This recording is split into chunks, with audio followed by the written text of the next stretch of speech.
sa bahagi ng Krisang Mayo 1, walang nakamit na makabuluhang pagbabago ang mga manggagawa. Nagpatuloy na binabarat ang sahod ng mga manggagawa, tinatunayan yan doon sa mga ipinasang dagdag na sahod ng mga regional wage board.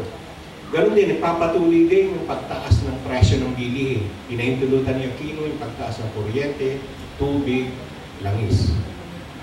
Ang grado, 0. Ito, ang grado niya, itlog. Sa sektor pangkalusugan naman po mula sa Health Alliance for Democracy, kabaligtaran po yung mga ginagawa ng administrasyon ni Presidente Aquino itong mga unang 100 days niya. Dahil pinangako niya kahit sa mga dialogo namin noon sa DOH na meron silang tinatawag na zero-based budgeting. Binanggit niya kanina na kung walang saysay ang programa sa budget, ititigil nila ang pagbabudget dun sa programa ngayon. Binawasan po nila sa 2011 budget ang budget para sa mga pang-operational ng mga pampublikong ospital. Ibig sabihin po ba nito, walang saysay para sa kanila ang mga serbisyong ibinibigay ng mga pampublikong ospital na ito? Ito po ay tanong na malaki namin sa administrasyon ngayon ni Noynoy. Bagamat lumaki po ng kaunti ang budget pangkalusugan, napakalaki pa po ng depisito. Kagaya ng hinihingi namin na 90 billion, umabot lang po ng 33 billion ang budget para sa 2011.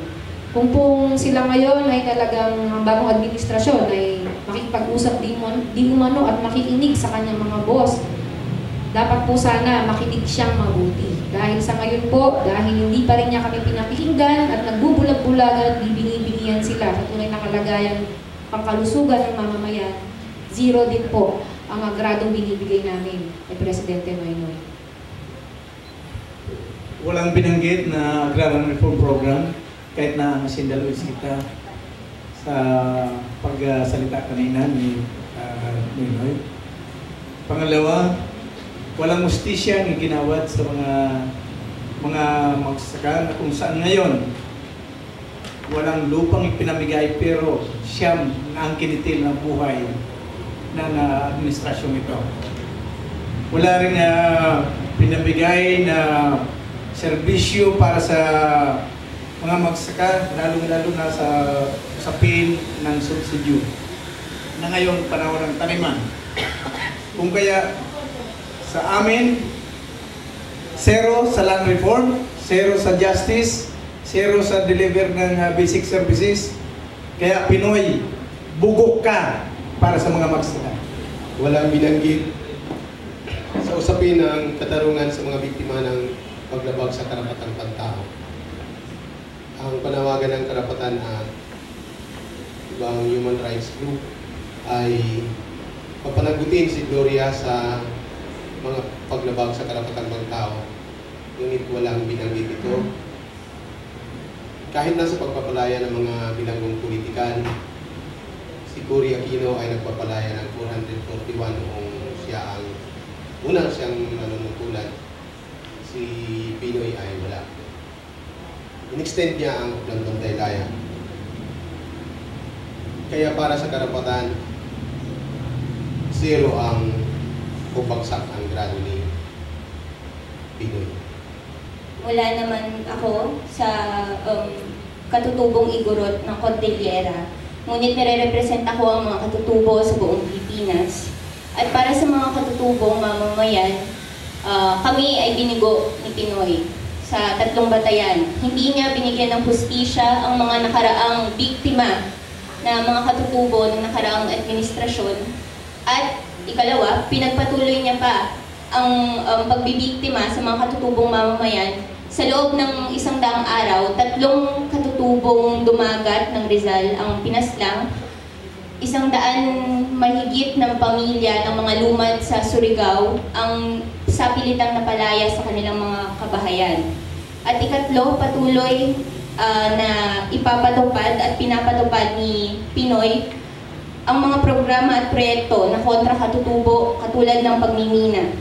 Sinabi ni Pinoy sa kanyang report sa bayan, ang mga katutubo ang mapagpasya hinggil sa kanilang mga lupain. Sinabi na namin na itigil ang pagmimina ibasura ang Mining Act of 1995. Ito ay taliwas sa programang tinatahak ng rehimen sa pagbubukas ng Pilipinas at ng mga lupain nito sa mga dayuhang korporasyon ng pagmimina.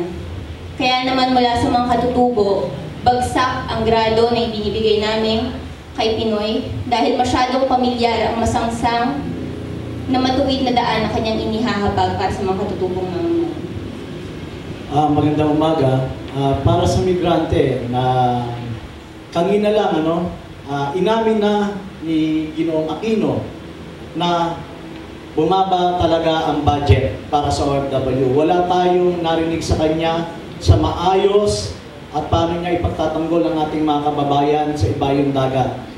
Wala kami narinig kung ano ang gagawin niya dun sa 200 hanggang 500 na kababayan natin nakakulong at sa 108 na hinatulan ng kamatayan. Maliwanag, pagpabaya ang unang 100 araw ni Aquino sa kanyang panunungkulan.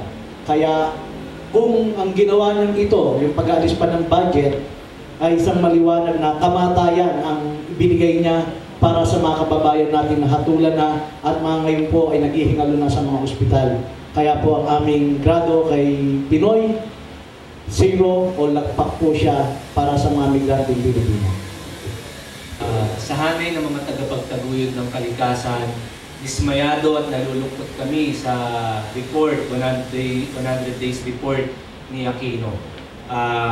Wala man lang kahit isang nabanggit na nakamit at nagawa ang administrasyon para ipagtanggol, i-rehabilitate, i-conserve ang ating kalikasan.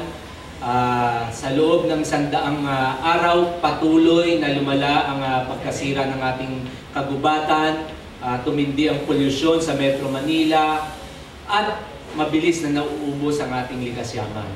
Mukhang walang pagbabago, tuloy-tuloy pa rin ang mga dating patakaran, programa at proyekto ng dating administrasyon ni Arroyo na ipinapatupad ng bagong administrasyon ni Noynoy Aquino. Lagpak, baksak ang grado sa amin ni Presidente Noynoy Aquino. Napansin niyo po, nabanggit ni Noynoy yung tungkol sa kanyang buhok, pero yung mga tungkol sa mahalagang issues, tulad ng human rights, pagpapanagot kay Gloria, land reform at iba pa, ay hindi man lang nabanggit o nakakuha ng prominenteng posisyon doon sa kanyang talumpati. Hindi lang po kasi yung sa kawalan ng nagawa ang pinaproblema natin. Problema po natin, wala yatang balak gawin. Wala akong sinisimulang gawin. Okay lang naman po yung kung kaunti pa lang ang nagawa.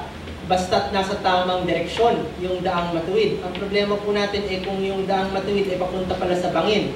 O kung yung daang matuwid ay hindi naman pala uusad dahil nga po walang makabuluhang pagsisikap o paggawa o resulta.